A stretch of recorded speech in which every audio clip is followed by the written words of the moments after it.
Аллах сказал тебе: каждый удар твоего сердца, на каждый удар твоего сердца твое сердце просит разрешения у Аллаха.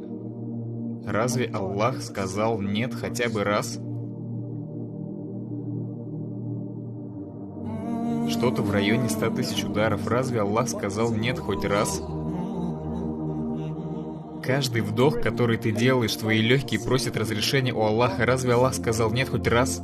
Даже когда ты делаешь харам, даже когда ты совершаешь зина, даже когда ты гневаешь Его, даже когда ты отклоняешься, даже когда ты поступаешь неправильно, в ущерб самому себе, вредя самому себе, делая то, чем явно Аллах недоволен, что Аллах сделал явным харамом, даже тогда, когда ты совершаешь харам, твое сердце по-прежнему просит разрешения у Аллаха, и Аллах по-прежнему разрешает.